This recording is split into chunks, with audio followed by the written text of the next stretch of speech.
morning, everybody. Good morning. Welcome to my Facebook live stream. Of course, my name is Jimmy Cheng. I'm a professional photographer, filmmaker, and Olympus ambassador. So welcome back to my live stream. And yes, after an eventful day yesterday, I seem to have recovered. So I'm now going to talk about photography once again.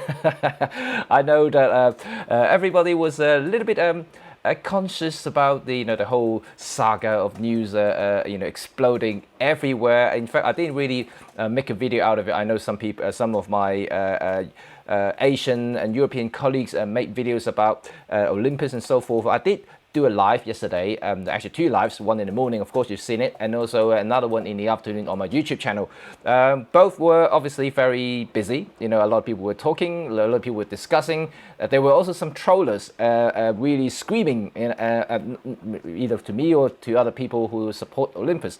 But never mind, I never really bother about those people anyway. So welcome back, and thank you, and good morning, Ralph, Trevor, and Mark. Mark, have you finished drinking your whiskey yet in the beach? Hopefully you had a good day.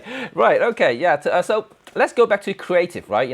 Being creative, being a photographer, because this is exactly what you want, and we really shouldn't care too much about the corporate politics and things like that. I know, if something bad happens, it's always going to be a sad news for everybody, but I think to me the most important thing is that I can still use my gears to take better photographs, and that is the essence of photography. Right, okay, so my topic of today is of course about blurriness in pictures. Right, whether you agree or not, that's something else, but my take on blur pictures is different. But of course, there is two types of blurs out there, or maybe a few different types, but I can categorize it into just two types: intentional or non-intentional. And so like sometimes non-intentional blur can be good things, and don't get confused between when I say blur, don't get confused between out of focus, a blur like in bokeh, or just simply movement. So I'm actually concentrating on the movement side of it, so whether it's going to be camera or the lens movement. So let's focus on that part of it. So not bokeh, I'm not talking about bokeh today, simply about movements. So of course, if you're new to photography and that you're still exploring the options and settings in your camera, that very often you come to a stage and you think, oh, my picture isn't sharp. Very likely it isn't about your camera, isn't it's camera's fault. It's most likely a user error, by means of that you don't understand shutter speed.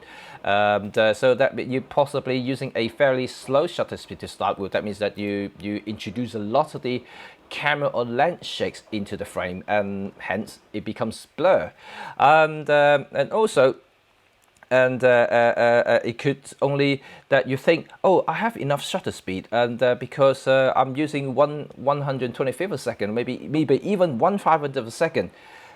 That perhaps is true, but that also depending on how fast your subject is actually moving, and also what sort of focal length you're using as well. So there are a lot of elements there that you have to consider and really truly understand. And without practicing or reading up on photography, you probably would not get an idea until you see the pictures that, oh, I did not capture a single sharp shot. So by then you probably lost the moment, and you probably lost the enthusiasm because you didn't make a good shot. But don't worry about it. This is where I am here to help you guys. Hopefully that you can adjust to what I'm about to say. So like I mentioned, camera movements is all usually down to camera movements. So that means that you are not using faster shutter speed to capture the frame, but that only true to certain extents. If you are, let's say you're taking a very wide angle shot, and if you're in seeing movement in the shot or some sort of blurriness, fuzziness in the frame, and that means you are shaking the cameras. Lucky in today's modern digital world, like the Olympus cameras, that they have 5-axis stabilization. Most mirrorless camera would have them these days. So like you are unlikely to experience camera movement in a wider angle shot. So that's a true fact. But for those who are still using DSLRs, and that is a very high tendency that you have just too slow with such a shutter speed. That means you have to increase the shutter speed to compensate. So even with the IBIS, even with the image stabilization in the digital mirrorless cameras, that could still happen Right, let me give you an example. And there are people who use really long tele lenses, like 300 millimeters f4 on the Olympus, and then they throw in a 2x converter. So that essentially making this lens a 600 millimeters. In full frame, that is 1,200. That is a very long lens. So and this person, this photographer, showed pictures on Facebook, and she actually says she. So she complained about the pictures being really fuzzy, very blurry. It could be the new MC20, the 2x converter that she bought, was faulty. But lucky she did publish her exit data. And I immediately responded to saying that, look, your shutter speed is way too slow for that sort of focal length. They said, oh, but yeah, my camera has really, a good IBIS, right? And plus the 300 millimeters has the lens IS. That means I can get the maximum 7.5 stop on the EM1 Mark III. True, you have 7.5 stop, but that doesn't mean that you can still shoot at 1/30th of a second. So in that particular case, she really didn't quite understand actually what the IBIS stands for. It has a stabilization, but you still have to calculate exactly what sort of shutter speed that will allow you to capture that shot sharply. And this is something you will have to understand truly about the relationship between focal length and the camera. So that's why a lot of the time, and I would suggest to a lot of the new photographers out there to slow down, step back, just to maybe even turn off the IBIS in the camera, just to learn the relationship about shutter speed and also the focal length, the relationship between them. What sort of shutter speed you need to capture a sharp shot without any camera movement. And this is a really important step before you even start turning on the IBIS. Then once you turn on the IBIS, it can only help you to achieve greater shots with slower shutter speed. But if you start off with IBIS straight away, you're going to completely lose the sense of relationship between the actual shutter speed and the focal length. So you really have to truly practice that to be able to take sharp shots. And secondly, it's about the subject, the subject movement, which I mentioned earlier. So even though you have the fast shutter speed, you think you have the faster shutter speed, even if you have the IBIS set to maximum 7.5 stop with the sync IS on with the lens stabilization and everything, but you still see that the subject is blurred. Well, that could be because maybe the subject is just even moving even faster than you need to. You can capture in still frame. So that means you may even have to speed it up to 1/4,000 second to capture that. It happens depending on how fast the subject is moving, such as racing cars, for instance, or maybe even a rocket flying towards you. That kind of thing. You need to understand as well. So that you really don't know until you do maybe a couple of test shots, because sometimes it's hard for human to detect exactly how fast the subject is moving. Maybe a cheetah's running or something like that. These sort of things that if you want to capture a freeze frame of that particular subject, you will need to use a very fast shutter speed. Not so much about the actual IBIS and the focal length anymore, but it's the actual frame itself. You need to shut it to really fast frame rate. So hopefully that gives you a little bit of an idea about how to capture a sharper image in that particular instance. But now, let's talk about blur, because it's all part of it. That's why I need to kind of explain a few things about camera movements. And oh, hello Hart, and hello. And so right, okay, so let's go to the blurriness thing that I wanted to talk about today. So and just give you a normal shot. So I'm pretty sure that a lot of you guys would have done the same thing as what I did. If you let's say go head out onto the street and start talking about street photography, you probably see something like this. And you just a single shot, you capture something. Oh my God, this thing is really loud. Let me just close up the door. Oh, thanks, son. And you can see something like this. This is a single frame shot of a person walking on the street. So this is, a lot of the time you kind of refer to the typical the moment shot on the street, right? Very easy to do. These you don't particularly need a very fast shutter speed to achieve this, nor a very good IBIS to do this, and because it's daylight, it's very easy to do. But to me, you know, this will kind of like represent a freezing second of that particular moment, but it doesn't convey the movement in the shot. So sometimes you really want to see some movement by you can show the audience or the viewers that, you know, the subject is moving in or maybe even in a very more vibrant environments to enable that movement going on. So hello Terry, hello. Thank you for joining. And so like if you go to another shot that I'm going to show you now, so so let's close this bit off and then show you this one here. So this shot here is a bride and groom dancing on the dance floor. If you zoom it closer, you can actually see that there's movement there, but I actually picked this shot. I actually have two shots here. I had another one which is like pin shot, but I prefer this only because that it shows a little bit of movement there, just a hint of it, and it actually represents that they are dancing. You know, if this particular shot is completely sharp, like pin shot, and there's no movement there, and it could just be a post-up shot. You know, it's just like, you know, them hugging each other in a very nicely lit environment. But in this particular case, it shows the movement and it shows that they are actually dancing and moving with the music. So in photography, sometimes it's a little bit harder to convey the idea without having to introduce some sort of movement and some sort of blurriness into the photograph. So let me just zoom in for you guys to see. Hello, Kevin. Good morning. And you can see that if we bring it so big now, you can see that it's actually not sharp at all. This one, it's got definitely a lot of movement there. But this is exactly what I'm talking about, that you need to introduce movement at the right time to convey the idea of movement to your viewers. And in fact, this is actually one of the favorite shots. And when they saw that, I said, oh, I love this shot. You know, it's really cool. This is something that I really want you to understand. Sometimes total sharpness or freezing the frame may not actually work. You know, of course, depending on the content, depending on what sort of framing you're trying to do.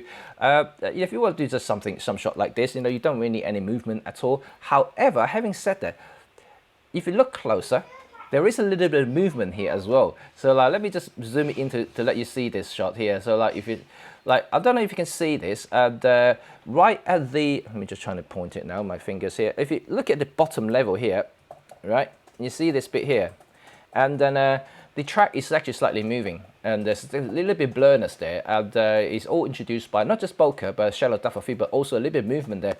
But it conveys the idea of the train is moving. So, so you, in this particular case, you also need that as well.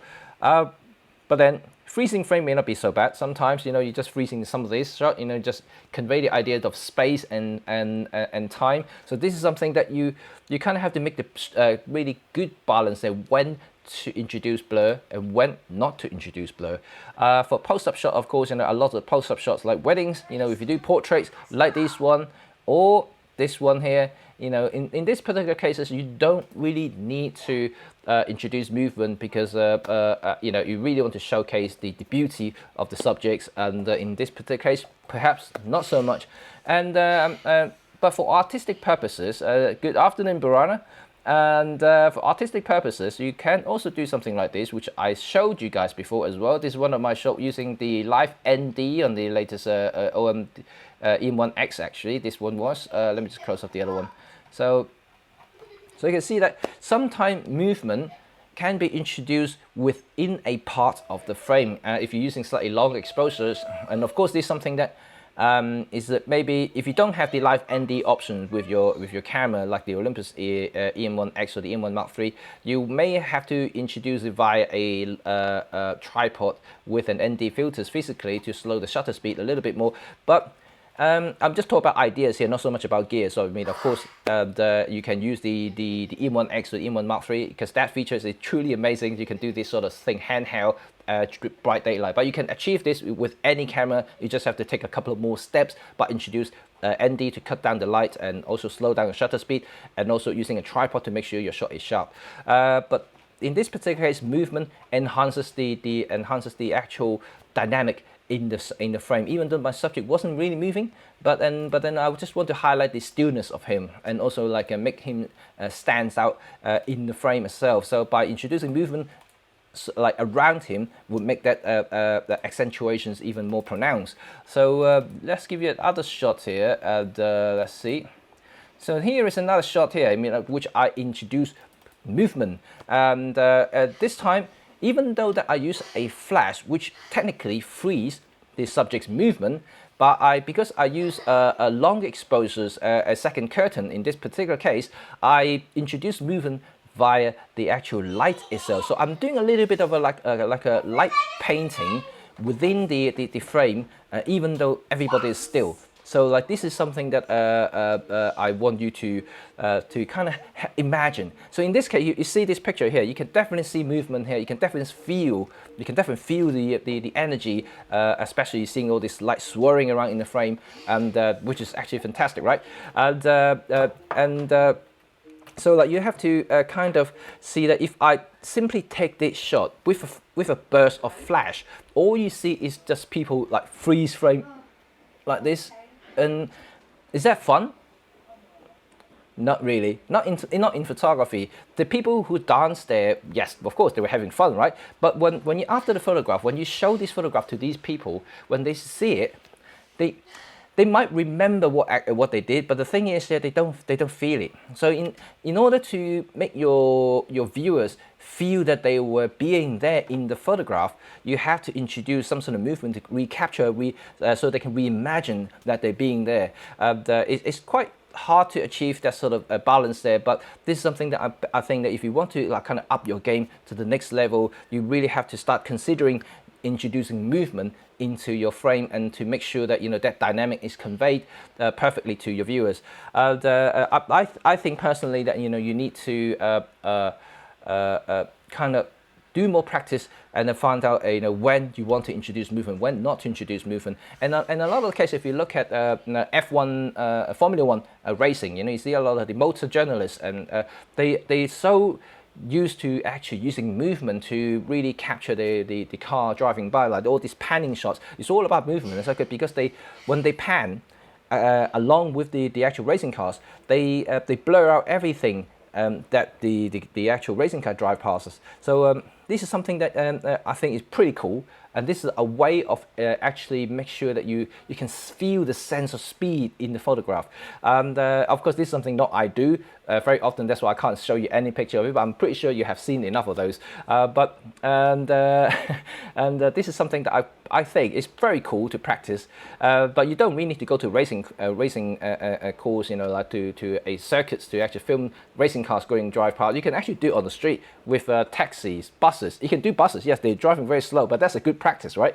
And because they drive really slow, so all you need to do is set a slower shutter speed, and you just have to pan, move the same speed as the car or the vehicle, or even people sometimes, and to capture that sort of movement. So let's see. Morning guys. Oh, how suddenly there's a few comments here. Let's read some of them.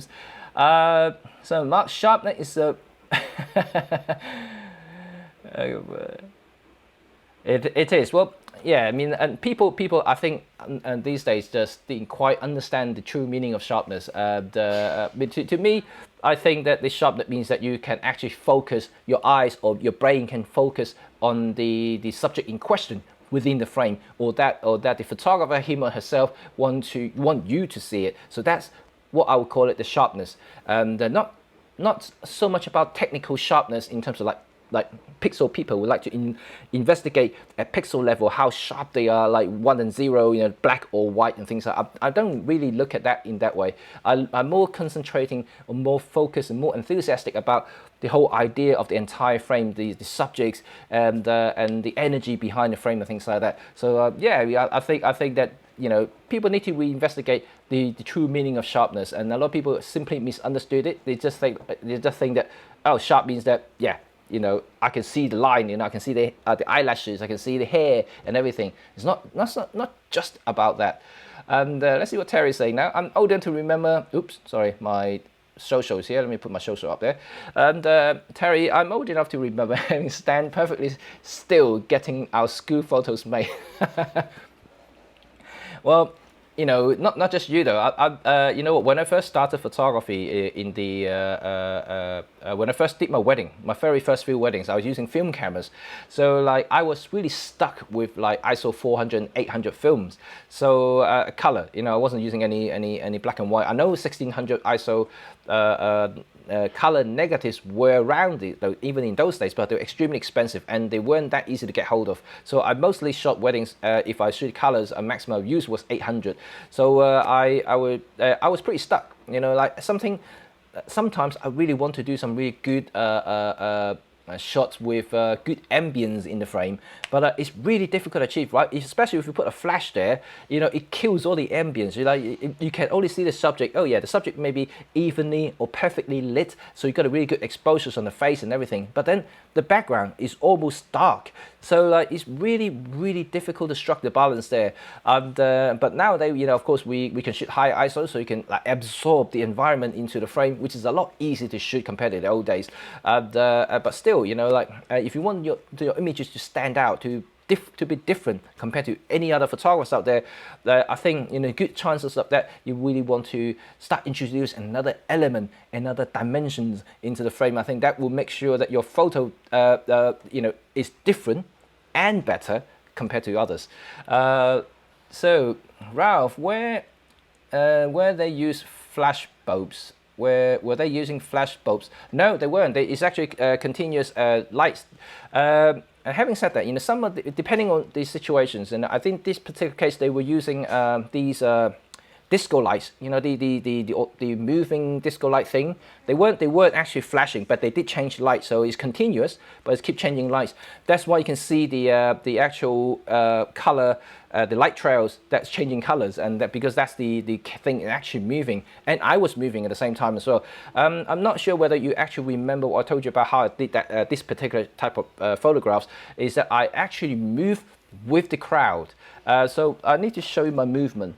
So if let's say if I'm holding this camera right here, and I have the let me just close up this photo, or just make it a little bit small. Oops, make it a little bit smaller. So let's say if I'm holding a camera right here.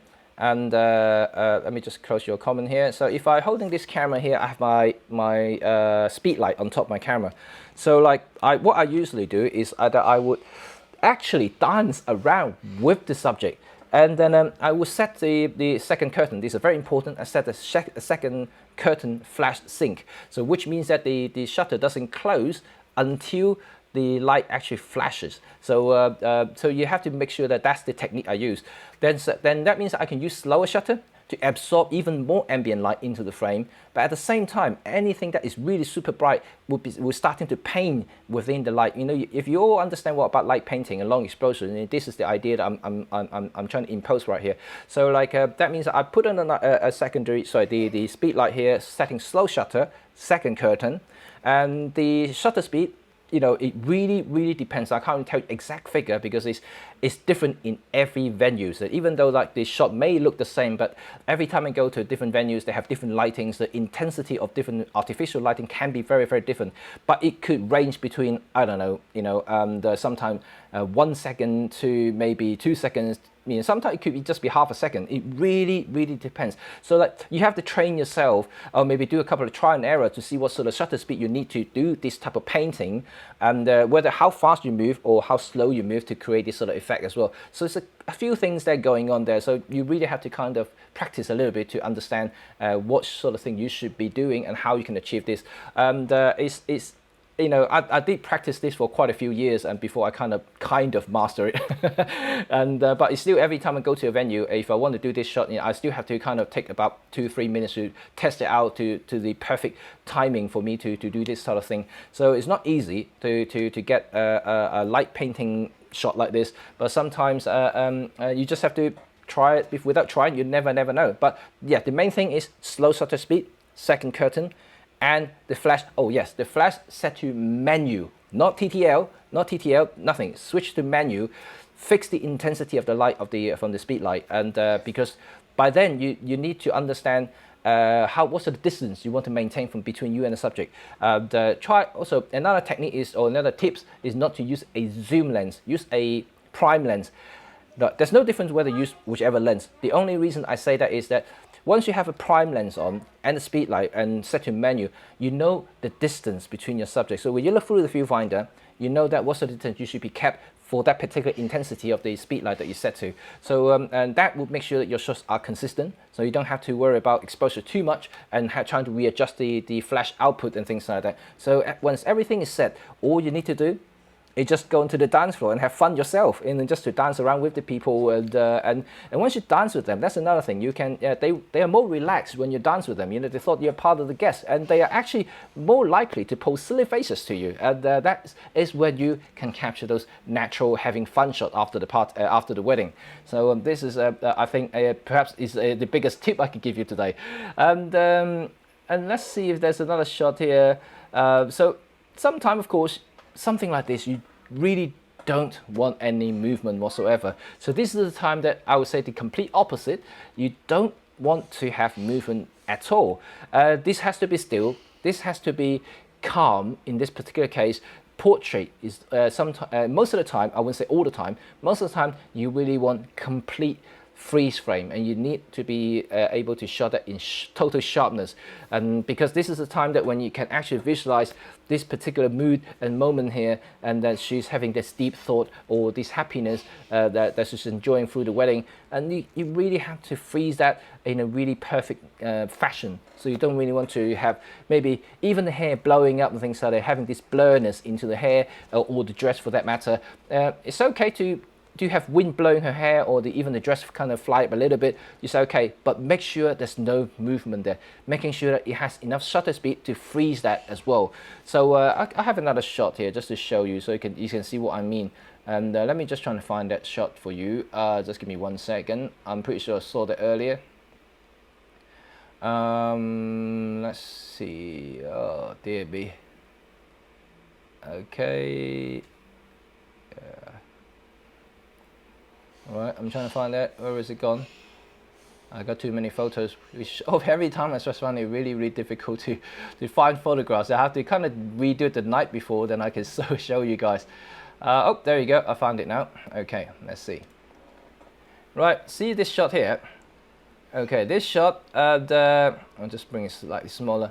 So like, that's what I mean. You know, you can have wind blowing the dress so it flies up, but because of this particular instance, you really want to make sure that there is no movement or blurriness in the dress. You really want to freeze that frame to accentuate the sense of, you know, like kind of grand elegance of the you know, of this particular photo of the bride. Yeah, and this will obviously enhance the shot a lot if you have the movement like this, but obviously depending on what type of dress or what sort of veil she's wearing.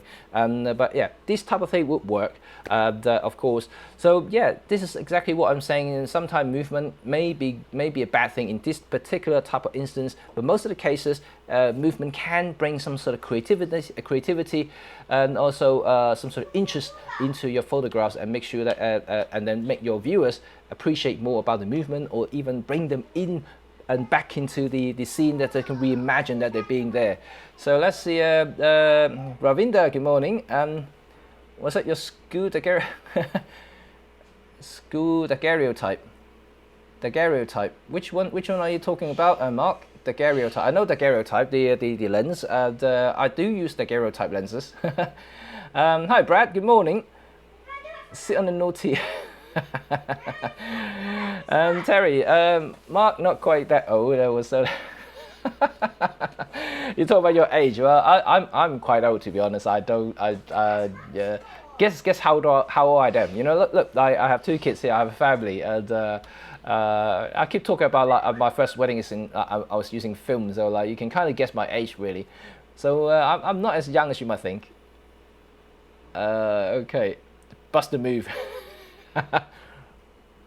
Yeah, right, okay. So you guys okay about my talk about the blurriness today, and hopefully that you understand a few things. I keep this shot because Anton actually did a really good job about this particular shot here. I keep using his shot for example because it's actually a very good demonstration for a few things, especially not only just about sensor sizes but also about movement. So this particular shot that he did in the concert is that everything is actually moving, but he managed to freeze this frame and to capture this, and I think it's brilliant, and really brilliant, well executed shots.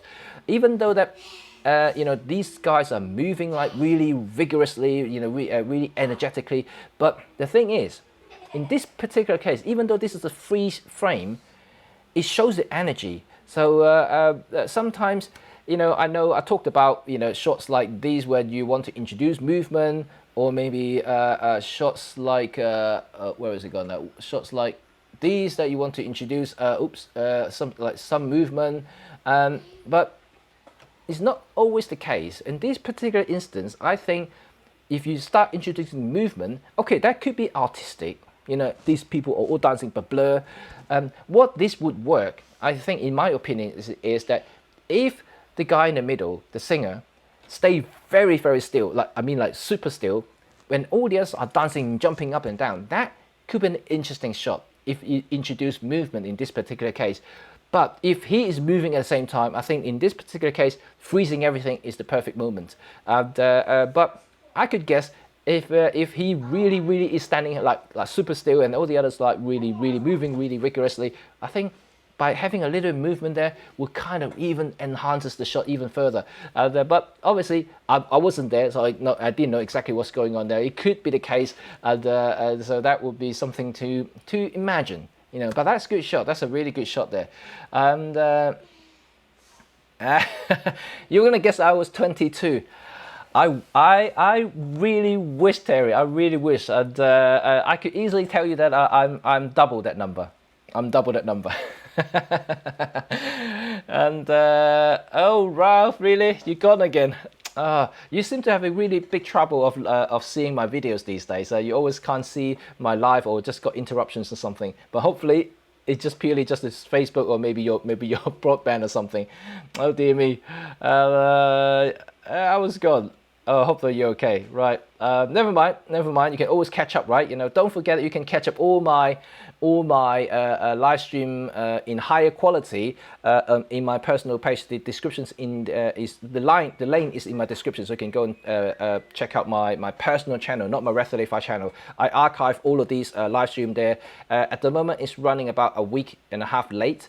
Later, so before, so that means that I'm trying to keep all the latest stuff on Facebook, so you can come and join me having a live chat here. So all the archive are slightly older. So the latest one I posted was about 2 weeks ago. So so that will give you a little bit of a incentive to join me live.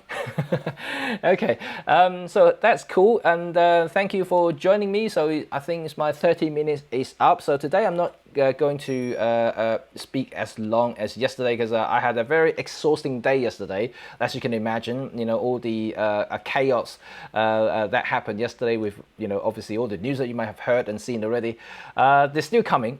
I'm actually making a video for that. A more like a collective thought about the whole news and things like that, slightly more in a calmer manner. So hopefully people can actually make sense of what I try to say, because doing live is obviously very, very difficult, and people are asking questions like left, right and center. You're trying to answer them, and it can be a little bit hectic, a little bit messy. But having said that, I personally like to just talk to you guys live, then I can explain a few things more than just make a video and then just let you guys watch it. Depends on me what type of person you are, but I'm a people kind of guy, and I like to talk to you like more like a face-to-face, even though we're not technically face-to-face, but you know what I mean. And I love this community. I love you guys joining me every morning. I love the YouTube people there, and my live audience is always there supporting me. Like, we're chatting each other, and yeah, it's a fun thing to be. And like I mentioned like so many times already, I'm really grateful for all the support, and seriously, and I've never would have known, or never would have imagined that I'm doing this live thing, and since the lockdown began in London, and now I have a really great community that I can fall back on, if anything happens, and I can talk to you guys, express my feeling about things in my daily life even, and so it's something that I'm really proud of, to have met you guys, or electronically met you guys, so that what they call e-meet you, right? That's what people said these days. And then so I'm happy. I'm really happy to have have met you guys online. So hopefully, I do really sincerely hope that one day I will be able to meet all of you in different countries, different places, so we can take photos together. That wouldn't that be great, right? It's just will be really cool. Have a beer, have a barbecue, right, Ralph? Your barbecue, and so it's really cool. Your Sumi is coming. Wow, that's cool. Right, guys, you don't know what the Sumi is. The Sumi is a very, very cool thing, and it's one of these magnetic filters that I've been using, and Ralph's ordered a set of them, and it's really fantastic system. You should really look at it, you know, even though you may not want to be a videographer, but even for photographers who want to simply slap on and slap off the filters on your system, if you do use them, it's a very cool, innovative system to use. Mark has given me a new hashtag now, so I'm an Olympus talker and now I'm a positive ambassador.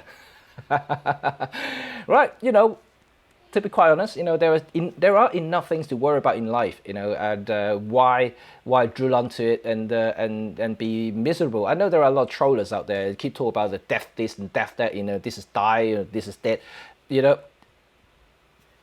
You know, frankly, I don't understand these people, you know, why they would actually do that to themselves. To be honest, I don't feel anything if they talk about it. You know, it's more to them, so why do they have to talk about those things? But anyway, you know, like I said, everyone have their own point of view and their own preferences. They are entitled to say anything they want. And yeah, I just trying to be positive about everything. You know, in fact, I'm a photographer, I'm a creator. You know, you got to keep positive, especially I've got family here. I want to be a really good role model for them. So so I'm going to do another 25 press up in a minute, and I'm going to post that online so you can see my workout, especially for these health awareness thing that I'm doing for mental illnesses. So keep on it. So I might nominate one of you guys, to be honest. I might nominate you guys to do the 25 press up. Yeah, are you up for it though? If you're up for it, give me that as well. And okay, Mark and Ralph, Terry, Brana, Brad, and everybody else.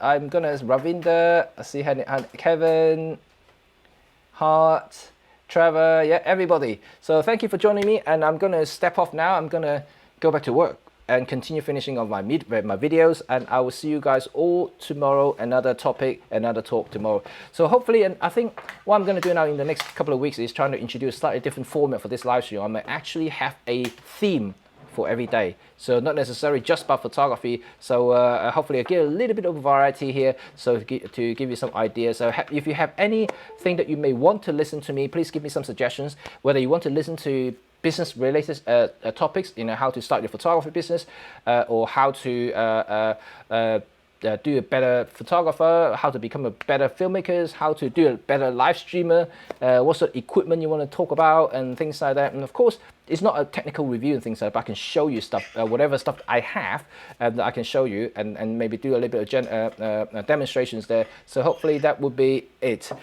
Cool stuff. Right, thank you guys for joining, and I will see you all tomorrow. And remember to stay tuned, 11 o'clock, and I will see you all very soon. Bye for now.